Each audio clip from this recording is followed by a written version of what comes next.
नमस्कार साथियों, स्वागत है आप सभी का अंकित इंस्पायर्स इंडिया पर। मैं हूं अंकित अवस्थी। लगता है कि अमेरिका और ईरान के बीच में पीस डील जल्दी ही साइन हो जाएगी यदि अमेरिका के राष्ट्रपति ट्रंप का बयान सही मान लिया जाए तो। ऐसा मैं क्यों कह रहा हूं? क्योंकि फिलहाल बड़ी हेडलाइंस ये चल रही हैं ट्रंप के थ्रू कि ईरान ने अपना एनरिच्ड यूरेनियम देने पर सहमति जता दी है। इतना ही नहीं, इस खबर के साथ साथ एक खबर और चल रही है कि ट्रंप की मध्यस्थता से इजराइल और लेबनान के बीच भी सीज फायर 10 दिन का अनाउंस हो गया है। लगता है कि दुनिया में शांति आने वाली है, और शांति सबसे इंपॉर्टेंट बात इसलिए बड़ी बन रही है क्योंकि ये पूरी दुनिया द्वारा डिजायर्ड है कि एक बार यहां शांति आए तो विश्व अपनी राह पकड़कर आगे निकले। ट्रंप की बात को अगर मान लिया जाए तो इतने सालों की मेहनत से एनरिच किया हुआ यूरेनियम अब ईरान अमेरिका को सौंप देगा। आपको याद होगा कि बीते हफ्ते हम लोगों ने जब इस्लामाबाद वार्ता पर चर्चा की थी तब निकलकर यह आया था कि पाकिस्तान ने अपना यूरेनियम सौंपने से इनकार कर, पाकिस्तान के इस्लामाबाद में जब वार्ता हुई थी ईरान और अमेरिका की, जिसमें जेडी वैंस आए थे और उस तरफ से उनके विदेश मंत्री आए थे ईरान के, तब बयान यह था कि ईरान अपना यूरेनियम एनरिचमेंट नहीं रोकना चाहता और अमेरिका चाहता है कि वो अगले 20 साल तक कुछ भी शुरू ना करे। फिर बात निकल कर आई कि ईरान ने कहा कि 5 साल तक बात बनाकर देख लो। अब इस रस्साकसी में किसी ना किसी के डिमांड में और उसकी सप्लाई में बात जो अब आगे निकल कर आ रही है, जिसको ट्रंप एक बड़ी खबर बता रहे हैं, और वो ये कि ईरान ने अपना एनरिचमेंट प्रोग्राम रोकने पर सहमति जता दी है। साथियों, जब एनरिचमेंट प्रोग्राम की बात हो तो इसका थोड़ा सा महत्व समझ लीजिए। एनरिचमेंट करने के लिए ईरान ने बहुत ही गहराई में जमीन के अंदर बड़ी सारी टनल्स के भीतर इस प्रकार से एनरिचमेंट प्रोग्राम बना रखा है। ये जो वीडियो आप बना देख रहे हैं ये हमने एआई से जनरेट किया है, जिसमें यूरेनियम के एनरिचमेंट को यानी कि पिच ब्लेंड से यूरेनियम 92-235 की मात्रा को बढ़ाने का काम किया जाता है। उसकी शुद्धता को 90% तक ले जाने की ये जो पूरी प्रक्रिया है, जिसमें निकला हुआ यूरेनियम बिल्कुल बॉम्ब जैसा, बॉम्ब लायक यूरेनियम होता है। ये जो आप पूरा वीडियो देख रहे हैं ये हमने अपनी ही क्लास के अंदर बनाया हुआ वीडियो है, जो कि एआई की जो कक्षाएं हमारी चलती हैं उसके अंदर। मतलब कि एक प्रकार से समझिए कि बहुत ही क्लासिफाइड प्रोडक्ट है। अगर इसे देने के ऊपर इतने समय के वैज्ञानिकों की रिसर्च और मेहनत को ईरान तैयार हो गया है तो ये एक बहुत बड़ा अमेरिकी अचीवमेंट कंसीडर किया जा सकता है। मतलब ये खबर हल्की खबर नहीं मानी जा सकती, इसे आप ऐसे समझिए। इसके साथ साथ पिछली बार जब इस्लामाबाद वार्ता हुई थी तब इजराइल ने माना नहीं था और इजराइल लेबनान पर हमला कर दिया था। इस बार ट्रंप ने आने वाले समय के लिए पहले ही इजराइल और लेबनान को बिठाकर बातचीत के रास्ते बना दिए हैं। चर्चा है कि ईरान के प्रधानमंत्री बेंजामिन नेतन्याहू, इजराइल के प्रधानमंत्री नेतन्याहू और लेबनान के राष्ट्रपति, इन दोनों को भी मिलाकर सीज फायर का हैंडशेक ट्रंप कराने जा रहे हैं। मतलब इजराइल लेबनान बातचीत हो जाएगी। यह बातचीत क्यों जरूरी है? क्योंकि ईरान चाहता था कि लेबनान पर हमले ना हो, तो ट्रंप उनके लिए यह सीज फायर प्रोग्राम ले आए। ट्रंप चाहते थे कि ईरान एनरिचमेंट प्रोग्राम ना करे। सूचना है कि ईरान यह सब करने के लिए तैयार हो गया है। तो फिर तो लगता है कि सारी की सारी परिस्थितियां नॉर्मल होती दिख ही जाएंगी। अर्थात क्या इन दोनों के बीच की दुश्मनी मिट जाएगी? क्या इन दोनों के बीच में मित्रता का हाथ बढ़ जाएगा? क्या ईरान जो अभी तक इतना विध्वंस देखा था वो उस विध्वंस से बाहर निकलता हुआ दिख जाएगा? अब ये तमाम प्रकार के सवाल दिमाग में चलने शुरू हो रहे हैं। इनके प्रोज क्या हैं, कॉन्स क्या हैं, सच्चाई क्या है, ट्रंप के दावे क्या हैं, ईरान ने कुछ अलग क्लेम तो नहीं कर दिया है? इन सारी बातों का आज के सेशन में हम डिटेल एनालिसिस कर रहे हैं। और इस पूरी कहानी में जो सबसे इंटरेस्टिंग बात है वो ये कि पाकिस्तान इस पूरी पिक्चर के पीछे बड़ी भूमिका निभा रहा है। इतनी बड़ी भूमिका कि ट्रंप ने कहा है कि वो हो सकता है कि पाकिस्तान की यात्रा करें अगर यह काम पूरी तरह से जैसा वे चाह रहे हैं वैसा हो गया। अर्थात आने वाले समय में युद्ध जो मैप पर लड़े जा रहे हैं, जो ब्लॉकेड किए जा रहे हैं अमेरिका के द्वारा, वो सारे की सारे हो सकता है हट जाएं और मंदी के आसार जो आ रहे थे वो दूर हो जाएं। उम्मीद है कि आप सभी इस विस्तार की चर्चा में शामिल होंगे। उससे पहले आपको एक जानकारी दे दें, क्योंकि आप में से बहुत सारे मित्र मुझे जन्मदिन की शुभकामनाएं भेज चुके हैं। 17 अप्रैल के दिन, आज ही के दिन मेरा जन्म हुआ। उसके लिए पेरेंट्स का तो शुक्रगुजार हूं ही, लेकिन आप सबने अपनी विशेष दे करके इस दिन को बहुत खास बना दिया है, तो आप सभी का बहुत बहुत धन्यवाद। अपना प्यार यूं ही बनाए रखें। अब चूंकि आपकी विशेष हैं तो हमारी तरफ से क्या हो सकता है, तो आज हमने कुछ प्लान किया है आपके लिए, और वो ये कि ये जो एआई वीडियो अभी आपने बनते देखे या फिर ये सब आपने अभी होता हुआ इमेज देखा, अगर आप भी इस कंटेंट को प्रोड्यूस करना चाहते हैं, ऐसे ही वीडियोस और कंटेंट बनाना चाहते हैं, एआई सीखना चाहते हैं, तो आप हमारी क्लासेस ज्वाइन कर सकते हैं। और इन क्लासेस के लिए अपने बर्थडे पर, जब से कोर्स लॉन्च हुआ है तब से लेकर अब तक हमने ये ऑफर नहीं निकाला है।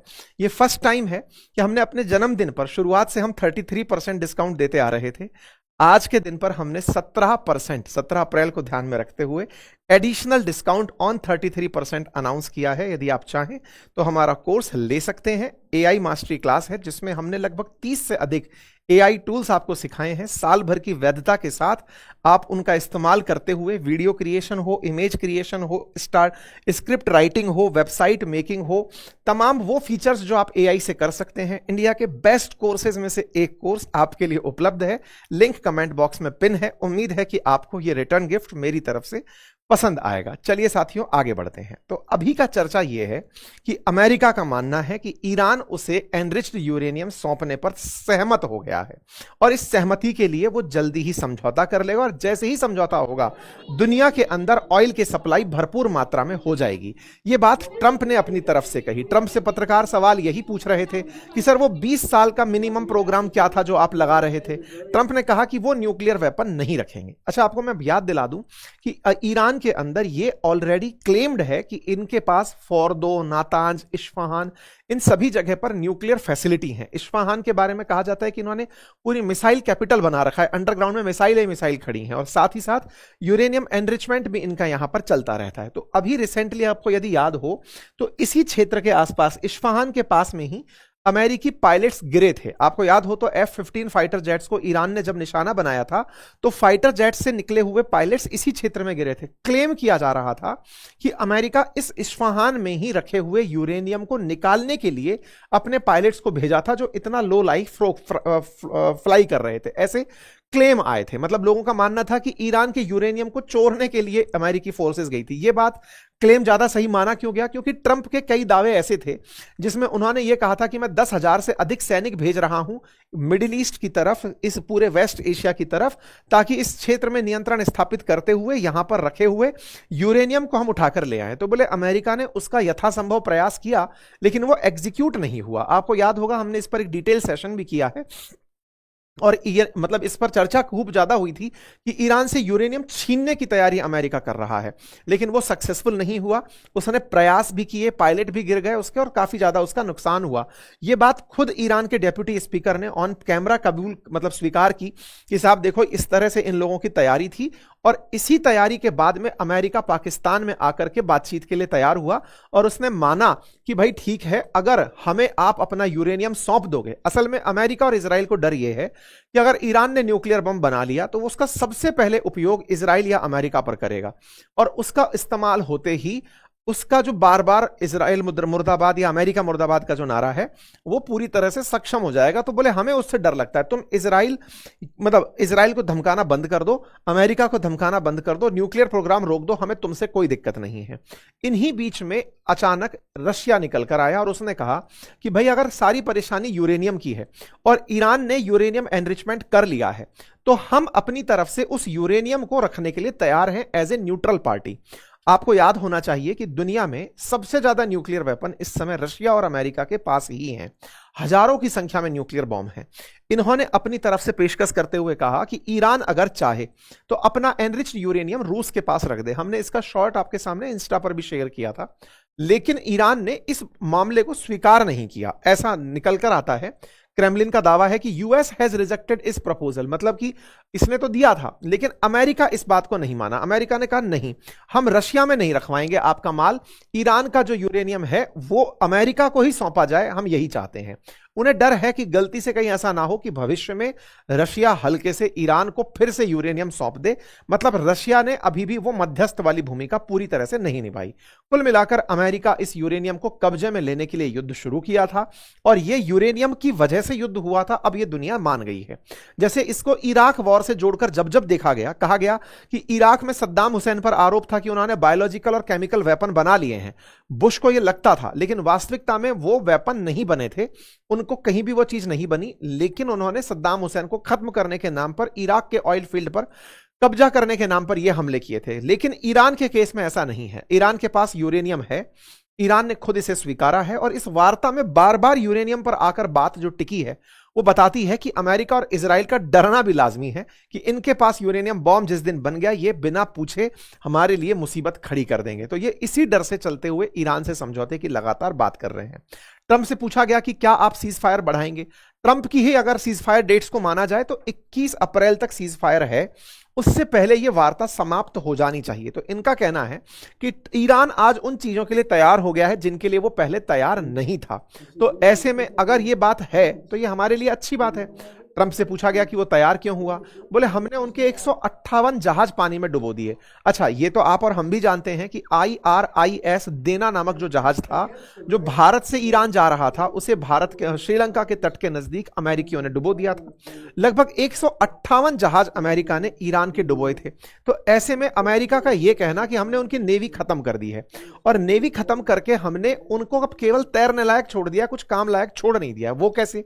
तो असल मायने में अमेरिका ने पूरी तरह से ब्लॉकेड लगाया हुआ है। ये ट्रंप बोलते हैं कि हमने उनको पूरी तरह से आइसोलेट कर दिया है, अब पानी के रास्ते वो कुछ भी नहीं बेच सकते और इसके बकायदा वीडियो फुटेज जारी किए गए। आपको मैंने पहले भी बताया था कि ट्रंप का लगातार प्लान यह था कि क्यों ना हम ईरान के खर्ग आइलैंड पर कब्जा कर लें जहां से 80-90% ऑयल एक्सपोर्ट करता है ईरान।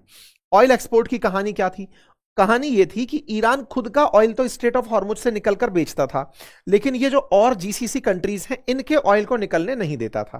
ट्रंप ने सोचा कि मैं इनके ईरान के ऑयल पर कब्जा कर लेता हूं, उस कब्जे को करने के बाद में फिर ईरान अपने हथियार डाल देगा। लेकिन उसमें दिक्कत यह थी कि इस पर जब कंट्रोल करने निकलते ईरान बाकी बचे देशों को निशाना बनाने निकल पड़ता, तो ये उनके लिए एक बराबर मतलब कंपनसेटरी ऑफर नहीं निकल कर आया। तो ट्रंप ने फिर दूसरा ऑप्शन रखा। बोले हम कब्जा नहीं करते हैं, हम इनके पूरे बंदरगाह और कोस्ट लाइन के अराउंड अपने सैनिक खड़े कर देते हैं। तो लगभग 10,000 अमेरिकी सेलर्स को इन्होंने इस पूरी कोस्ट लाइन पर खड़ा कर दिया और अपने डेस्ट्रॉयर्स, USS अब्राहम लिंकन जैसे बड़े जहाज जिन पर F-35, F-15, F-16 तैनात हैं, उन्हें लाइन से यहां खड़ा कर दिया और निगरानी शुरू करी कि इनके यहां से जहाज निकलने ही मत दो। यदि ये जहाज नहीं निकाल पाए तो इनके पास पैसा नहीं आएगा और पैसा नहीं आएगा तो ये इकोनॉमिक रूप से कमजोर होंगे। ईरान के बंदर अब्बास, बुशहर, असुएला, बंदर अब्बास, ये तमाम प्रकार के बंदर इमाम, ये तमाम बंदरगाह हैं, चाबहार हैं, इनसे किसी को भी एक्सपोर्ट करने की इजाजत नहीं दी। ये तस्वीर आज मध्य रात्रि की है, मतलब 16 की रात और 17 की सुबह की है, जिस समय एक ईरानियन ऑयल के जहाज को अमेरिकी जहाज पीछे वापस भेज रहा है। कह रहा है कि अगर आपने लाइन क्रॉस करने की कोशिश की, ये ऑडियो से उनको सूचित किया जा रहा है हेलीकॉप्टर से कि भैया तेल का जहाज लेकर वापस चले जाओ, अगर आगे बढ़ोगे तो गोला खा जाओगे। ऐसा करके अमेरिका ने लगभग 8 जहाज वापस ईरान के तुरंत तट पर लौटा दिए। इसका मतलब ब्लॉकेड काम कर रहा है और बकायदा अमेरिका उसकी तस्वीरें जारी कर रहा है और कह रहा है कि इनके तेल के जहाज निकल के आते तो हैं, लेकिन उन्हें हम रास्ते से ही लौटा देते हैं। अभी फायरिंग किसी पर नहीं की है, उन्हें अनाउंसमेंट कर करके उनके ऊपर फाइटर जेट्स उड़ा उड़ा करके। ये US सेंट्रल कमांड है जो लगातार अपडेट दे रहा है। आज सुबह 5:10 का अपडेट था। ये हमने F-16 उड़ाए हैं इस क्षेत्र के अंदर ताकि लोगों को अवेयर रहे। बकायदा सेलर्स पूरी तरह से गाइडेड मिसाइल लेकर तैनात हैं, अगर वो लाइन क्रॉस करेंगे तो उन्हें हटना पड़ेगा। ये अब्राहम लिंकन खड़ा है अरेबियन सी में जिस पर F-35 तैनात हैं। यदि ईरान ने एक बार भी कुछ गलती करने का प्रयास किया, मान लीजिए कि इन डेस्ट्रॉयर्स पर हमला करने का प्रयास किया, तो ये अपने फाइटर जेट्स से उड़कर फिर ईरान के ऊपर बड़ा हमला कर देंगे, यानी सीज फायर जो 21 तारीख तक का है उसे बीच में ही तोड़ देंगे। अर्थात खर्ग आइलैंड से बड़ा भी इन्होंने एक ऑप्शन इस पूरी कोस्ट लाइन को कंट्रोल में करके पैदा कर लिया है, और ऐसा करते हुए इन्होंने काफी सारे अमेरिकी ईरानियन जहाजों को लौटा दिया है। तो ट्रंप इस काम को करने में कामयाब हुए हैं, ऐसा ये कहते हैं। और इन्होंने पूछा कि साहब इस काम में अब डील आगे कैसे बढ़ रही है। तो देखो, मैंने आपको पहले भी एक लाइन कहा था कि ईरान के ऊपर ये अत्यधिक प्रेशर क्रिएट करके उसे तैयार करेंगे कि समझौता कर लो। समझौता कराएगा कौन? तो इस काम को कराने के लिए पाकिस्तान बड़ी भूमिका निभा रहा है। इसी कारण से ट्रंप ने कहा कि the field marshal has been great, the prime minister has been really great in Pakistan, so I might go. मैं पाकिस्तान जा सकता हूं। इन्होंने जा सकने की संभावना पाकिस्तान की व्यक्त कर दी। यह भी आज सुबह की बात है। तब जब ट्रंप ने यह बात कही तो इसके मायने क्या हैं कि ये इस्लामाबाद जाने को लेकर के क्यों सोच रहे हैं। अब उसकी कहानी सुनो। कहानी यह है कि आपको मालूम है कि ट्रंप से जाकर के ये दोनों लोग मिले थे, आसिम मुनीर और शहबाज शरीफ। आसिम मुनीर और शहबाज शरीफ तब से ट्रंप के चहेते हैं जब से ऑपरेशन सिंदूर में इन दोनों ने यह स्वीकार कर लिया था कि आप ही की वजह से हमारी शांति हुई है। तो ट्रंप इनको इस बात का क्रेडिट देते घूमते हैं कि आपने खुद त्राहिमाम पुकारते हुए मुझ तक यात्रा की थी, लेकिन उसके बाद भी आज जब मैं ये दुनिया के सामने बोलता हूं कि मैंने समझौता कराया था तो तुम लोग स्वीकारते हो। बस बने रहो, मैं तुम्हारी केयर करता रहूंगा। ये बात मैंने पहले भी कई बार आपसे कही थी कि अमेरिका ने पाकिस्तान और भारत में पाकिस्तान को क्यों चुना। उसके पीछे हमने बहुत बार ये बात डिकोड की थी। आज वो बहुत हद तक प्रूव भी होती है। कारण उसका साफ था कि पाकिस्तान को अमेरिका ईरान के लिए चाहता था, क्योंकि ईरान पर अगर उसे हमला करना है तो उसे पाकिस्तान से बेहतर विकल्प नहीं मिल सकता था।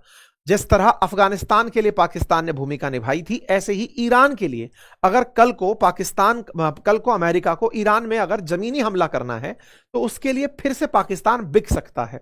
तो पाकिस्तान का उपयोग बेहतर तरीके से हो सकता है, ये ट्रंप जानते थे, और इसी कारण से वो लगातार इनको संभलते हुए लेकर आ रहे थे।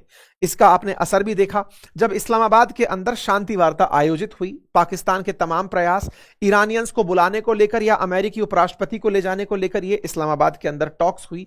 हालांकि वो टॉक्स बेनतीजा रही, लेकिन उनसे एक बात निकलकर जरूर आई कि अगर ईरान यूरेनियम एनरिचमेंट छोड़ दे तो यहां पर शांति हो सकती है। यह बात करने का काम असल में पाकिस्तान की तरफ से किया जा रहा था। पाकिस्तान ने इस काम को फिर एक कदम और बढ़ाया। शांति वार्ता एक बार विफल होने के बाद पाकिस्तान ने आसिम मुनीर को तत्काल प्रभाव से ईरान भेजा और फिर एक नया ऑफर दिया कि आप लोग कुछ ऐसा कर सकते हैं क्या कि हम लेबनान पर हमला रोक दें, आपके अकाउंट जो फ्रीज हैं वो खुलवा दें अमेरिका से कह करके। ये बिल्कुल वैसे वाली बात है। अक्सर पुलिसिंग में जब हम होते हैं तो हमें ये देखने को मिलता है कि अगर कोई बहुत टाइट एसपी है तो उस एसपी के कुछ मतलब ऐसे लाइजनर मार्केट में टहल रहे होते हैं जो एसपी साहब से तो कहते हैं कि साहब आपने हमको चाय पिला के बहुत बढ़िया किया, लेकिन जो अपराधी हैं या फिर जिनको पुलिस का डर है उनके बीच जाकर वो रौला गांठते हैं कि सुनो हम साहब से बात करा देंगे आपकी, इतने में काम बन जाएगा। तो ये वो फिर से दलाली का काम पाकिस्तान बढ़िया तरीके से करने के लिए घूम रहा है और यहां पर बढ़िया दलाली का वो रोल प्ले कर रहा है और अच्छा प्ले करते हुए वो ईरान के पास पहुंचता है कि सुनो हमारे पास अमेरिकी राष्ट्रपति का एक्सेस है, अगर आप कहें तो आपकी बातचीत करा दें। तो यहां पर आसिम मुनीर ईरान पहुंचते हैं और इसी साथ में पाकिस्तान के शहबाज शरीफ निकल करके पहुंचते हैं सऊदी अरब। तो ईरान में इनकी यात्रा होती है आसिम मुनीर की, जिनको ट्रंप बहुत इज्जत दे रहे हैं। ये यहां पर गालिबाफ से मुलाकात करते हैं, यहां के पजेश्कियन राष्ट्रपति से मुलाकात करते हैं और आसिम मुनीर इन्हें बताते हैं कि अमेरिकी संदेश क्या है। तो अमेरिकी संदेश क्या है कि तुम्हें कहां लूटा जाएगा, यह बात पूरी तरह से यहां पर पहुंचाई जाती है। ठीक इसी क्रोनोलॉजी को फॉलो करते हुए इधर से शहबाज शरीफ निकलते हैं, किंगडम ऑफ सऊदी अरेबिया जाते हैं, वहां जाकर उनसे बातचीत करते हैं कि सुनिए आप लोग भी बता दीजिए कि आपको क्या चाहिए, कि ईरान को कितने में सेटल करना है, और सुनो आप लोगों के लिए मैं काम कर रहा हूं, इसकी कुछ तो बख्शीश देंगे। तो इन्होंने कहा ठीक है आपकी मदद करेंगे। सूचना है कि $2.5 बिलियन के आसपास इनको कर्ज देने को सऊदी तैयार हो गया है। तो ये वही दलाली की फीस है कि सर हमें बचा लो। तो पाकिस्तान के लिए अब सऊदी इस तरह की भूमिका में आ गया कि भैया बढ़िया दलाल हो, तुम एक काम करो हमें बचाओ यार, क्योंकि अमेरिका वाले और ईरान वालों के बीच में हमारा बाजार खत्म हो रखा है, हमारा तेल बिकेगा, सारा पैसा एक बार में निकाल लेंगे, तुम पहले यार इस बात को सही से करवाओ, शाबाश। इस तरह से फिर ये यहां से निकलते हैं, सऊदी से निकल करके फिर ये पहुंचते हैं कतर। कतर में पहुंच करके मतलब कतर के अंदर भी जो कतर के मिनिस्टर ऑफ स्टेट हैं उनसे मुलाकात होती है। कतर के साथ साथ कतर के जो मतलब आमिर हैं उनसे इनकी मुलाकात होती है और फिर इसके बाद ये तुर्की पहुंचते हैं। मतलब पाकिस्तान ने बखूबी तरीके से अपने मध्यस्थ होने की जो भूमिका है उससे एक कदम ऊपर उठकर दलाल की भूमिका निभाने के प्रमाण दिए। जिस तरह से इन्होंने पैसा लिया सऊदी से, यह दर्शाता है कि इन्हें दलाली की फीस दी गई कि तुम कृपया करके हमारा रास्ता खुलवाओ। ऐसे में ये दोनों तरफ से जो अमीर देश हैं उनकी यात्रा पर जाते हैं। साहब बचा सकते हैं हम, देखिए हम बातचीत में लगे हैं, ईरान को समझाने लगे हुए हैं। उसके बाद ये टर्की पहुंचते हैं और टर्की से जाकर के बातचीत करते हैं कि चलो भाई उधर की तरफ लेबनान को तुम हवा दे रहे हो, लगे रहो, हम बातचीत में लगे। तो कुल मिलाकर के पाकिस्तान ने बढ़िया यात्राएं की हैं और ये पूरी अमेरिकी इशारों पर हैं। इनके अर्थ क्या निकाले जाएं? अर्थ यही निकालिए कि यह सब हो सकता है कि शांति वार्ताएं संभव हो जाएं, हो सकता है कि अमेरिका और ईरान मान जाएं, और अमेरिका और ईरान मानने में पाकिस्तान की भूमिका कितनी बड़ी रहेगी इसको इन्होंने जवाब देने में इनकार कर दिया है। इनके विदेश मंत्रालय की तरफ से इग्नोर किया गया है इन सवालों को, कहा गया है कि ये सारे फैसले अब ट्रंप को ही लेने देते हैं और ये बढ़िया से काम कर रहे हैं। ईरान से पूछा गया कि साहब क्या चल रहा है, तो ईरान बस दर्द ही बयां कर रहा है। अभी तक कोई भी स्टैंड और स्टेटमेंट अब ईरान का नहीं निकल कर आया है। कुछ मीडिया रिपोर्ट्स चल रही हैं जिसमें ईरान इनकार कर रहा है, हम ऐसी चीजों के लिए तैयार नहीं हुए हैं, हम उन्हें अभी तक इसलिए नहीं मान रहे हैं क्योंकि कोई भी स्थापित मीडिया की तरफ से या सोशल हैंडल्स की तरफ से वो बात निकलकर नहीं आई है। ईरान की तरफ से शांति है, लगता है कि ट्रंप कामयाब हो रहे हैं। तो ट्रंप की कामयाबी में पहले बाधा बने थे नेतन्याहू, क्या वो आज भी बाधा हैं? तो देखिए नेतन्याहू ने लेबनान के साथ बातचीत की तैयारी कर ली है। नेतन्याहू ने लेबनान के साथ शांति वार्ता का प्लान कर लिया है और 10 दिन का सीज फायर आज से ही लागू हो गया है। यहां पर आप खबर देख सकते हैं, 10 दिन के सीज फायर को इन लोगों ने एग्री कर लिया है और ये 10 दिन का सीज फायर कल से ही लागू हो गया कि इजराइल लेबनान पर कोई गोला नहीं दागेगा। आपको फिर सवाल आएगा लेबनान कहां से घुस गया? पिछली बार भी सीज फायर होते होते अटक कहां गया था जब इजराइल ने लेबनान पर गोला दाग दिया था। तो ट्रंप ने इस बार समझदारी से इन दोनों को शांत कराया है कि रुको इजराइल वालों, तुम लेबनान पर हमला नहीं करोगे, अदरवाइज ईरान फिर आते आते तैयार नहीं होगा। तो ट्रंप ने बकायदा प्रेसिडेंट ऑफ लेबनान जिनका नाम जोसेफ आउन है उन्हें और बीबी नेतन्याहू जो प्राइम मिनिस्टर ऑफ इजराइल हैं, इन दोनों को मुलाकात के लिए बुलाया है कि आओ भैया व्हाइट हाउस में बैठते हैं और 1983 से लेकर अब तक आप लोग बैठे नहीं हो, आओ बैठते हैं, बातचीत करते हैं, दोनों के बीच बातें कराते हैं। लोगों ने पूछा कि सर वो तो खुद ही कर रहे थे, तो आपने नया क्या कर दिया? तो इन्होंने कहा मैं नया हूं, मैं दोनों के बीच में वार्ता करा रहा हूं। बोले एम्बेसडर स्तर की तो पहले ही चल रही थी। बोले नहीं अब मैं करा रहा हूं ना, तो बस मैं करा रहा हूं। तो ट्रंप इस बार में फिर से नासिस्ट हुए, उनको फिर से लगा कि अहम ब्रह्मास्मि। खैर कुल मिलाकर के सब कुछ सही से रहा तो पाकिस्तान की मध्यस्थता एज एन दलाली काम आ जाएगी। दुनिया के लिए स्ट्रेट ऑफ हॉर्मुज खुलेगा, पाकिस्तान की मिडिल ईस्ट की वजह से वैल्यू बाजार के अंदर बढ़ेगी। ये फिलहाल दिख रहा है, अब कितना ये एग्जीक्यूट होता है ये देखने पर पता चलेगा, लेकिन ये तय है कि शांति वार्ता अभी अपने एक्सट्रीम पर है, अच्छे प्रयासों के साथ आगे बढ़ रही है। आपको क्या लगता है कि वार्ता वास्तविकता में कामयाब होगी? क्या ईरान तैयार होगा? क्या ईरान अपने वेपन हैंडओवर करेगा और लेबनान की जनता वापस इस सीजफायर की खुशी में घर लौटती हुई दिखाई दी है? तो लगता है कि कुछ सकारात्मक संदेश मिल जाए। ये था साथियों फिलहाल के लिए अपडेट। उम्मीद है आपको ये जानकारी पसंद आई हो। अगर ये पसंद आई हो तो साथियों से साझा करें, चैनल पर नए हैं तो सब्सक्राइब कर लें। बाकी जो मैंने आपसे कहा कि यदि आप चाहते हैं, जो AI वीडियोस हमने आपके सामने अभी प्ले किए, जो हमने आपके सामने क्लासेस की जानकारी दी, अगर आप चाहते हैं उसमें एनरोल होना तो लिंक हमने अपने एप्लीकेशन का कमेंट बॉक्स में लगाया हुआ है, वेबसाइट का कमेंट बॉक्स में लगाया हुआ है, जहां पर बर्थडे का स्पेशल ऑफर चल रहा है। जो 33% डिस्काउंट ऑलरेडी हमारे कोर्स पर उपलब्ध था, उस पर हमने 17% और ऐड कर दिया है। आप जाकर के उस ऑफर का लाभ ले सकते हैं। बर्थडे विशेष के लिए फिर से एक बार धन्यवाद।